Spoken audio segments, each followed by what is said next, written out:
मुरली किधर है? अरे ओ भी पाटिल भाऊ के साले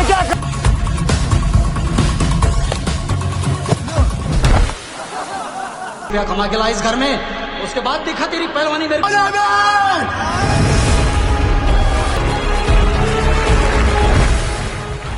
Halo sahabat, Assalamualaikum. Semoga sehat selalu dan senantiasa berbahagia. Terima kasih sudah subscribe dan menyimak video-video LK21 Revive. Semoga Tuhan Yang Maha Esa selalu memberikan rezeki yang berkah dan berlimpah ruah untuk sahabat semua.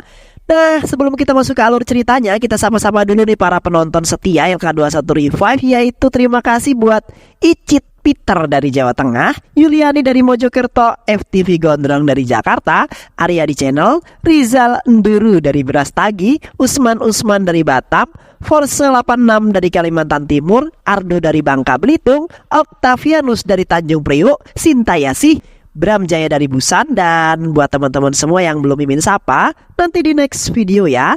Oke, kali ini LK21 Revive akan membawakan sebuah alur cerita film yang berjudul Petcar Champions 2024. Bagaimana keseruan filmnya? Nggak perlu banyak basa-basi, ini dia alur cerita filmnya.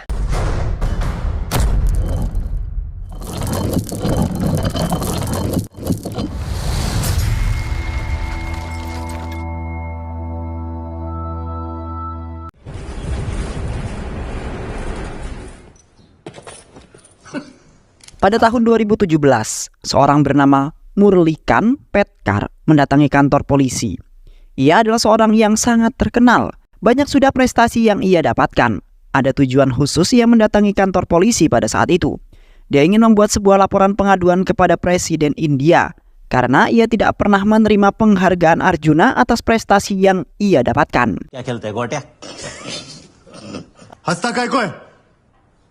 Ia merasa sangat pantas untuk mendapatkan itu semua. Apalagi penghargaan itu tidak hanya berdampak bagi dirinya sendiri, melainkan bisa dijadikan alat bagi dirinya untuk memajukan desa tempat tinggalnya di mana ia berada.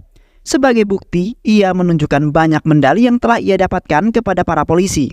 Namun, para polisi sedikit ragu dengan Petcar, karena polisi sejujurnya tidak mengetahui asal-usul si Petcar ini. Namun, melihat Petcar yang bersikeras dan alasan kemanusiaan di baliknya, Petcar berhasil meyakinkan polisi untuk menerima laporan yang ia ajukan. Tetapi untuk mengecek kehebatan Petcar, polisi kemudian menanyakan kelayakan dirinya mendapatkan penghargaan Arjuna tersebut. Petcar kemudian menceritakan semuanya dari awal. Pada tahun 1952, Petcar kecil tumbuh di sebuah desa terpencil bernama Pet Islampur. Di desa itu masih sangat tertinggal. Hal tersebut kemudian berimbas pada pemikiran warga yang masih kuno.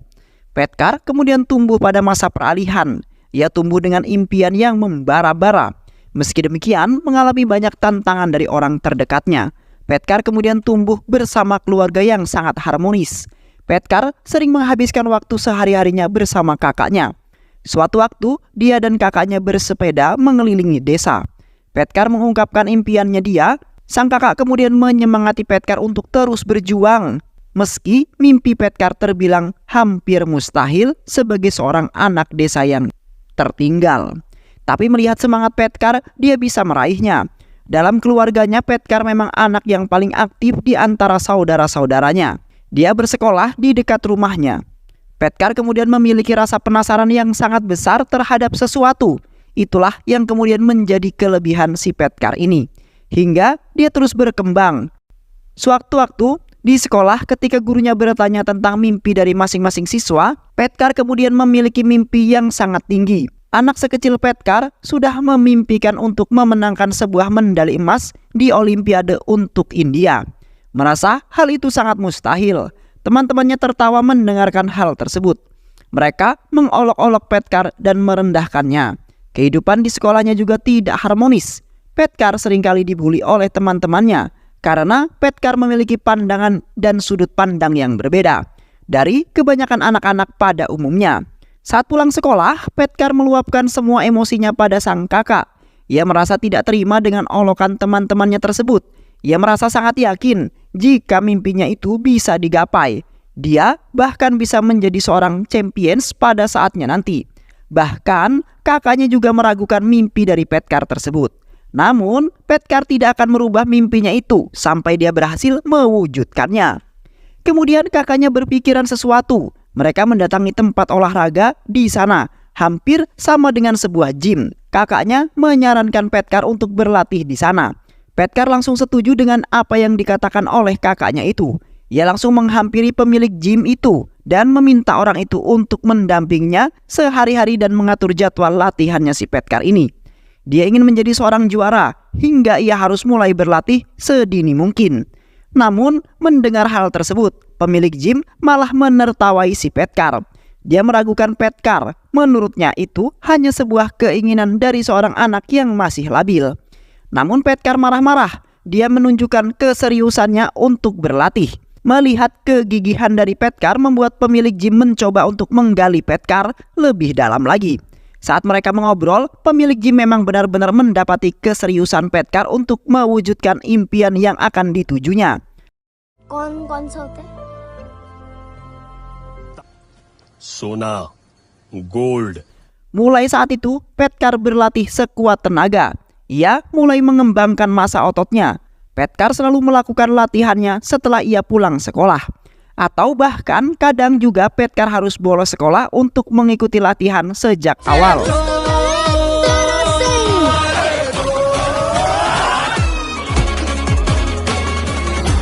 Kegigihan Petkar tak perlu ditanyakan lagi. Ia menjadi sosok yang sangat kuat saat ini. Saat ini Petkar tumbuh menjadi seorang yang lebih dewasa. Ia masih sangat giat melakukan olahraga tersebut. Impiannya masih menunggunya. Bahkan di waktu istirahat, dia malah menambah porsi latihannya.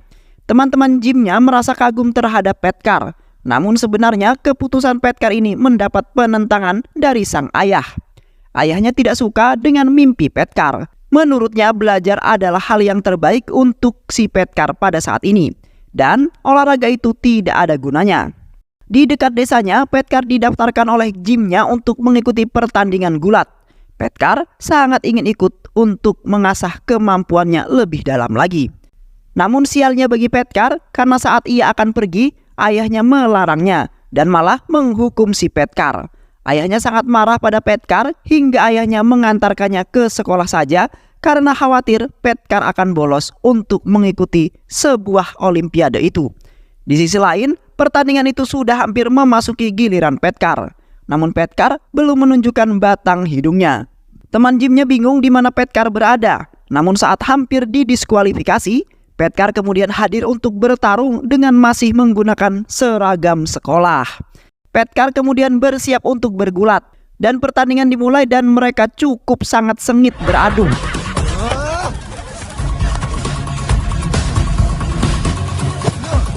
Dan pada akhirnya Petkar berhasil menumbangkan lawannya itu dan meraih sebuah kemenangan pertamanya sepanjang hidupnya. Semua orang bersorak kagum pada Petkar. Namun kemenangan Petkar tidak diterima oleh pihak lawan. Hingga terjadi sebuah perkelahian antara dua kubu itu. Namun Petkar berusaha kabur dan menghindari pertarungan tersebut. Namun dia dikejar oleh beberapa orang. Aksi kejar-kejaran mereka disaksikan oleh penumpang kereta. Yang akhirnya Petkar berhasil kabur dari kejaran mereka setelah ditolong untuk masuk ke dalam kereta. Di situ Petkar kemudian bertemu dengan seseorang, di mana orang tersebut adalah orang yang berasal dari kota. Petkar kemudian menjadi temannya pada saat ini. Kereta kemudian membawa mereka ke sebuah kota yang berada di India. Petkar kini hidup berdua dengan temannya tersebut dan tidak mempunyai siapa-siapa di kota tersebut. Petkar kemudian terbangun ketika sudah pagi. Ia berbicara kepada seseorang pria tua. Pria itu menceritakan kejadian yang dibaca di korannya. Di kota Petkar kemudian mengikuti sebuah latihan militer untuk mengembangkan lagi tubuhnya. Seleksi tahap pertama, Petkar dan temannya itu lolos. Mereka sangat bahagia. Keesokan harinya Petkar menaiki sebuah kereta. Dia sangat berbahagia dengan lingkungannya saat ini. Mereka menari dan tertawa bersama-sama. Tibalah di satu tujuan. Dia kemudian datang untuk mengikuti sebuah seleksi lanjutan angkatan darat tersebut. Semua yang lolos seleksi pertama dikumpulkan untuk melakukan seleksi untuk lebih lanjut. Rambut mereka dipotong cepak dan semuanya tinggal di asrama. Sehari-hari mereka selalu mengikuti perintah. Tiada hari tanpa latihan kebugaran. Saat malam mereka memiliki waktu luang untuk beristirahat. Mereka bercanda bersama dan menceritakan pengalamannya masing-masing. Namun hubungan Petkar dengan temannya tidak terlalu harmonis. Dia diejek dan diolok-olok karena latar belakang yang ia miliki, hingga membuat dirinya marah dan melawan orang tersebut. Sialnya penjaga mengetahui hal itu. Petkar yang sedang tertangkap basah menyerang temannya, ia langsung dihukum di luar saat kondisi sedang hujan. Petkar pasrah dan tidak bisa melakukan apa-apa selain menuruti perintah penjaga itu. Di sisi lain, Petkar kemudian terpilih menjadi seorang petinju. Dia kemudian dilatih keras untuk menjadi seorang petinju yang profesional. Petkar sedikit berselisih dengan guru boxingnya. Petkar kemudian memang cukup keras kepala. Petkar sangat yakin dengan tekniknya sendiri. Untuk uji coba lebih lanjut, Petkar diikutkan dalam kompetisi kecil-kecilan yang ada di sana. Petkar kemudian sudah berkembang sangat drastis. Ia mampu mengalahkan semua lawan-lawannya. Petkar dan temannya berlatih untuk menghadapi event yang ada di Tokyo. Untuk itu mereka bersama-sama berlatih dengan cukup intens untuk menghadapi event tersebut. Di sisi lain, mereka yang mengikuti latihan militer itu diarahkan oleh jenderalnya. Arahan itu dilakukan sebelum mereka bertolak ke Tokyo sebagai perwakilan India untuk mengikuti event olahraga yang ada di Tokyo. Petkar boleh berani dengan siapa saja yang melawannya. Namun jika sudah dengan petir, dia sangat takut. Sejak kecil musuh utama dia memanglah sebuah petir. Namun mau tidak mau mereka harus tetap melakukan penerbangan. Di pesawat, petir itu semakin jelas terdengar. Petkar teriak sekencang mungkin melampiaskan segala ketakutannya. Hingga mereka kemudian sampailah di Tokyo, yaitu di Jepang. Mereka merayakan pesta di sana. Mereka dikenalkan dengan seorang gadis oleh sang jenderalnya. Gadis itu seorang jurnalis yang meliput berita olahraga. Mereka kemudian berkenalan dan saling bertukar cerita satu dengan yang lain, dan melakukan pendekatan agar lebih akrab. Di Tokyo, tujuan mereka untuk mengikuti sebuah kompetisi. Setiap harinya di sana, mereka di sana sangat giat berlatih sebelum kompetisi dimulai. Hingga tiba saatnya peresmian pembukaan kompetisi tinju itu. Di pertandingan pertama, Petkar dan temannya berhasil menumbangkan semua musuh-musuhnya. Melawan sebuah tim tuan rumah, Petkar juga mampu mengalahkannya dengan sangat mudah. Setelah babak penyisihan selesai, kompetisi dilanjutkan esok hari dengan babak yang selanjutnya. Petkar kemudian menjadi cukup terkenal. Pasalnya, namanya diunggah di sebuah koran dan tengah menjadi perbincangan yang cukup hangat pada saat itu di masyarakat. Karena dia telah berhasil menyingkirkan petinju tuan rumah yang ada di Tokyo itu. Petkar juga mendapatkan ucapan selamat dari wanita yang dikenalnya tadi malam. Wanita itu sangat cantik hingga mampu menarik perhatian Petkar. Keesokan harinya pertandingan babak selanjutnya dimulai. Petkar dan temannya mempersiapkan diri. Mereka mengonsumsi sarapan yang disediakan, berdampingan dengan tim dari negara lain. Namun, tingkah Petkar cukup memalukan. Pasalnya, dia tidak biasa memakan steak, hingga piringnya pecah berulang kali. Itu kemudian membuat orang di sekitarnya tertawa terbahak-bahak, termasuk lawannya Petkar yang selanjutnya. Pertandingan kemudian dilanjutkan. Kali ini Petkar melawan petinju yang tadi menertawainya saat memakan steak. Pertandingan antar mereka kini cukup sengit dan sangat berimbang. Tapi Petkar hampir kalah setelah kesalahan yang ia perbuat. Ia semakin terdesak dan harus menerima banyak pukulan dari sang musuh. Pertandingan ronde berikutnya dimulai. Kali ini Petkar perlahan mampu menguasai pertandingan dengan mendaratkan banyak pukulan ke tubuh lawannya. Lawannya terkena uppercut dan tumbang dengan begitu saja. Para penonton bersorak dan menyambut kemenangan Petkar pada saat itu. Lagi-lagi dia mendapatkan ucapan selamat dari sang wanita cantik yang kemudian selalu memandanginya. Mereka mengobrol dan semakin dekat. Wanita yang bekerja sebagai jurnalis itu mengundangnya untuk hadir sebagai bintang tamu di acara berita miliknya. Petkar dan temannya yang tidak biasa diwawancarai merasa cukup gugup berada di depan kamera. Ia berujar bahwa ia yakin akan menjuarai kejuaraan boxing tersebut. Di sisi lain, calon lawan Petkar kali ini tidak main-main. Dia sangat agresif dan sangat kuat. Dia akan menjadi lawan Petkar yang sesungguhnya. Keesokan harinya pertandingan berlanjut. Babak final dimulai.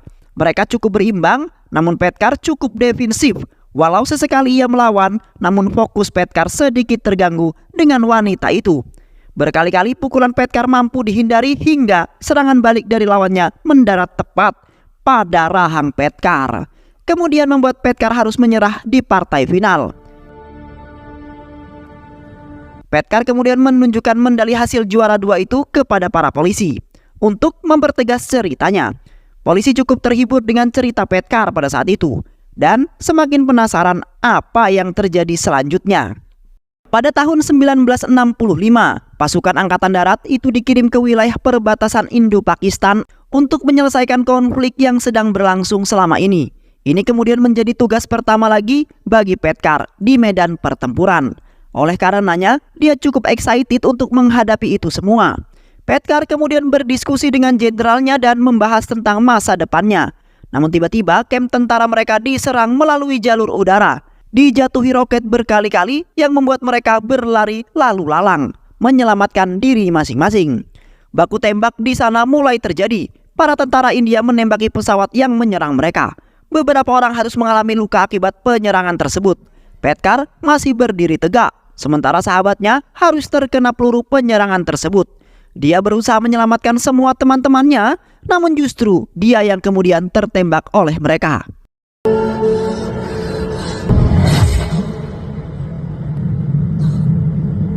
Kamp mereka hancur tak tersisa. Rumah sakit di dekat itu pun penuh terisi oleh korban luka dari tentara-tentara lawan.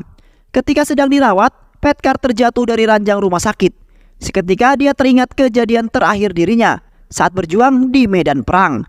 Dia menganggap polisi yang sedang memeriksanya adalah musuh, hingga dia menguncinya. Namun saat melihat bendera India, dia kemudian melepaskan kunciannya itu.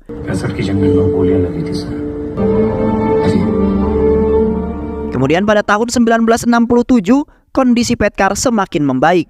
Tetapi dia masih tidak bisa berjalan, sehingga ia masih dirawat di rumah sakit. Suatu saat dia diajak berkeliling oleh perawat dengan menggunakan kursi roda. Namun perawat itu dijegat oleh para suster. Mereka memperdebatkan hal yang tidak penting di depan banyak pasien. Pasien yang merasa tambah pusing mendengar keributan mereka. Namun itu juga menjadi sebuah hiburan bagi pasien karena tingkahnya yang sangat lucu. Keesokan harinya, tentara mendatangi rumah Patkai yang berada di kampung dan menginformasikan kepada keluarganya bahwa Petkar sedang dirawat. Setelah terbangun, Petkar kaget melihat keluarganya ada di depannya. Petkar kemudian menangis karena menahan kerinduan pada keluarga tercintanya. Sementara sebenarnya kondisi Petkar saat ini lumpuh karena luka punggungnya yang cukup parah. Tidak mungkin bagi dia untuk memenangkan medali emas Olimpiade yang sudah diimpikan sejak kecil. Itu kemudian membuat dia sangat sedih dan terbesit niatan untuk bunuh diri saja. Namun untungnya keluarganya datang di saat yang tepat. Kakaknya Petkar yang merupakan teman meraih mimpinya sejak awal selalu memberikan dorongan dan juga motivasi untuk Petkar pada saat itu. Ia terus meyakinkan Petkar bahwa keberhasilan dan kejayaan masih bisa dia dapatkan, walau tidak memenangkan sebuah Olimpiade. Petkar merasa sedikit lebih termotivasi. Keesokan harinya, keluarganya harus pergi meninggalkan Petkar sendirian. Petkar pulang dari kantor polisi dan menyerahkan laporannya sepenuhnya pada para polisi. Namun kemudian dia lanjut menceritakan kisahnya pada temannya. Rumah sakit sudah seperti menjadi rumahnya sendiri. Selama ia berada di sana, Petkar mendapatkan sahabat untuk teman ngobrol. Di saat dia sedang ditinggal sendirian di tengah malam, ia yang masih dalam kondisi depresi dengan keadaan saat ini memutuskan untuk melakukan percobaan bunuh diri dengan mengonsumsi obat-obatan sebanyak-banyaknya. Saat temannya kembali, dia menemukan Petkar sudah tak sadarkan diri. Dia berusaha menyadarkan Petkar. Beruntungnya, dia memutuskan semua yang telah diminumnya. Temannya merasa sangat sedih karena Petkar melakukan hal tersebut. Untuk memberi semangat kepada Petkar, keesokan harinya ia membuat acara untuk menyemangati Petkar. Salah satu caranya adalah membuat Petkar merasa seperti orang normal. Di sana ia dibimbing untuk berenang dan melakukan olahraga lainnya, layaknya orang normal. Saat berlatih renang, tiba-tiba pelatih tinju lamanya datang kembali dan dia mendengar semua keluh kesah Petkar. Pelatihnya kemudian mencoba untuk menguatkan Petkar. Pelatihnya juga selalu mendampingi Petkar pada saat itu. Dia mengajak Petkar untuk melihat pertandingan gulat di daerah sana. Terlihat jelas raut bahagia Petkar pada saat itu. Memang passion Petkar tidak bisa dibantah. Dia sangat bahagia jika berhadapan dengan sebuah olahraga. Melihat Petkar yang masih sangat bersemangat mengikuti kejuaraan, pelatihnya kemudian menawarkan Petkar untuk ikut dalam ajang Olimpiade renang gaya bebas 50 meter. Paralimpiade adalah olimpiade untuk disabilitas. Awalnya Petkar sedikit ragu karena pada dasarnya dia tidak memiliki kemampuan lebih di bidang renang. Namun pelatihnya terus meyakinkan dirinya hingga Petkar kemudian setuju dengan hal tersebut. Didampingi pelatih setianya itu, kini kebahagiaan dia telah kembali. Sama seperti sebelumnya, ia terus menambah jumlah porsi latihannya dan membentuk massa ototnya kembali hingga dia mampu memecahkan rekor renangnya sendiri saat latihan. Keesokan harinya polisi menghampiri Petkar yang sedang memantau proyek desanya. Polisi kemudian bertujuan untuk memotret bukti kepedulian Petkar agar presiden mau setuju dengan permintaan Petkar. Tahun 1972, Paralimpiade musim panas akan segera dimulai. Petkar dan pelatihnya mengajukan diri kepada organisasi renang India untuk mendaftarkan dirinya mengikuti Paralimpiade cabang renang. Awalnya mereka meragukan Petkar, namun setelah Petkar angkat bicara tentang perjuangan dan meyakinkan mereka, awalnya mereka tetap menolak. Namun saat diumumkan atlet yang dikirimkan sebagai perwakilan, di sana nama Petkar tercantum dan dia merasa sangat bahagia. Petkar bersama rombongan langsung bertolak ke tempat penyelenggaraan. Tetapi sialnya saat di sana terjadi penyerangan dari para teroris Palestina di tempat Paralimpiade tersebut. Petkar yang berusaha kabur justru malah terjatuh dari kursi rodanya dan menyebabkan sedikit cedera. Namun hal itu tidak berimbas serius bagi tubuhnya. Setelah sadar, para atlet melihat berita tentang aksi yang baru saja terjadi. Kemudian, hal tersebut membuat Paralimpiade dipindahkan ke kota lain. Paralimpiade itu akhirnya dilaksanakan dengan berbagai cabang olahraga yang telah dilaksanakan. Kini, tiba saatnya cabang renang. Petkar bersiap untuk menghadapi itu. Dukungan dari supporter India membuat Petkar semakin bersemangat. Pertandingan kemudian dimulai. Terjadi cukup sengit dan saling menyusul satu dengan yang lain. Meski hanya menempati posisi 4, dia tetap lolos ke babak selanjutnya. Di babak selanjutnya Petkar berhasil lolos lagi. Namun saat pertandingan kepalanya sempat terbentur dinding yang kemudian membuatnya sedikit pusing. Pelatih khawatir dengan kondisinya Petkar. Namun dia tetap bersikeras untuk melanjutkan pertandingannya itu. Partai final sedang berlangsung. Mendengar kabar Petkar masuk ke dalam final, keluarganya bersama penduduk desa melakukan acara nobar untuk mendukung Petkar dari kejauhan. Mereka harap-harap cemas ketika mendengar dari radio pertandingan final tersebut. Dan akhirnya dengan semangat yang membara, ia kemudian memenangkan kejuaraan itu dan menyabet medali emas untuk India. Berita kemenangan itu tersebar di mana-mana. Warga desa dan keluarganya semua berbahagia merayakan kemenangan Petkar. Bendera India terpajang paling tinggi daripada bendera yang lainnya. Itu adalah sebuah kebanggaan tersendiri buat Petkar. Setelah dia jatuh bangun berjuang membangun karirnya dan mewujudkan impiannya, kemenangan itu berhasil ia dapatkan. Di dunia nyata, polisi yang terkagum dengan cerita yang disampaikan oleh Petkar itu masih menyimpan sedikit rasa curiga. Pasalnya, ia masih belum percaya dengan keaslian cerita tersebut. Polisi kemudian memerintahkan jurnalistik untuk mencari artikel tentang Petkar dan memastikan kebenaran cerita Petkar. Jurnalis itu diperintahkan oleh kepolisian untuk menulis artikel tentang Petkar agar prestasi yang terlupakan itu bisa terangkat kembali dan menarik perhatian presiden untuk memberikan penghargaan Arjuna pada Petkar. Setelah berita perjuangan Petkar tersebar, ia dikunjungi oleh pejabat senior pemerintah dan menyatakan bahwa penghargaan Arjuna terlalu kecil untuk orang yang sangat berjasa seperti Petkar. Akhirnya, pemerintah menjanjikan akan memberikan penghargaan yang jauh lebih berharga, yaitu penghargaan Padma Shri. Pada tahun 2018, pada tanggal 20 Maret, ia mendapatkan penghargaan Padma Shri dari Presiden India. Apa yang dilakukan oleh Petkar sangat menginspirasi pemuda untuk berjuang keras mewujudkan impiannya. Keberhasilan Petkar merupakan balasan dari semua perjuangan dan kegagalan yang berkali-kali ia dapatkan. Namun, tak pernah sedikit pun ia menyerah. Maka daripada itu, jangan menyerah untuk melakukan sesuatu dan tetap bersemangat. Pasti akan bertemu dengan hasil yang sangat memuaskan. Dan film pun selesai. Baik sahabat, itulah alur cerita film yang berjudul Petkar Competition 2024. Mudah-mudahan sahabat semua terhibur dengan alur cerita film ini. Sehat selalu. Wassalamualaikum warahmatullahi wabarakatuh.